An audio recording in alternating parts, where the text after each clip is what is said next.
The first step is to study the pansy flower.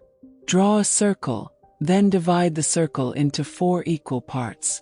The center is represented by a circle, with 2 ovals at the top of this circle. Now let's place the center in the center of the larger circle.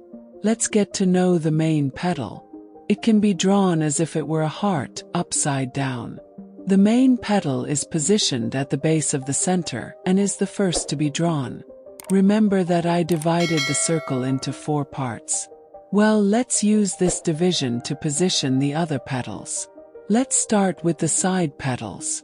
Starting from the top of the center, we draw the side petals, respecting the limit of the drawn circle and using the dividing line as the center of the petal. Now let's make the upper petals. To do this, we will make a petal on each side of the dividing line of the circle above. Now let's learn about the buds. The bud is very simple. Just draw 2 oval circles of different sizes. We already know what the buds look like. So let's study the leaves. First, we will make the central stem. Then we will make an oval circle to be the limit of the leaf.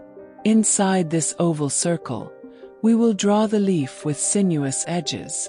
Now we will draw the pansy flower from a different perspective. To do this, we will draw an oval circle and connect the ends as if it were a cup. Then we will place the ball of the center. Divide the circle into 4 equal parts. At the base we will place the stem. Let's start drawing with the main petal, just below the center.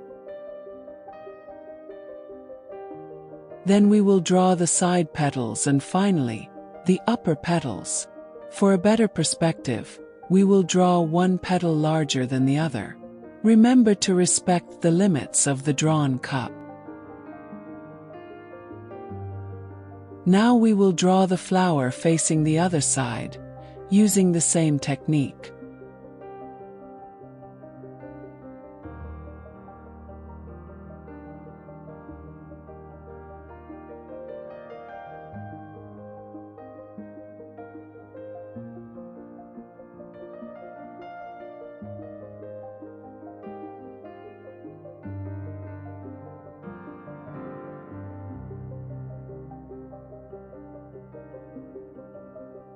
Now that we know the structure of the desired flower, we will create a floral arrangement, using the technique we learned.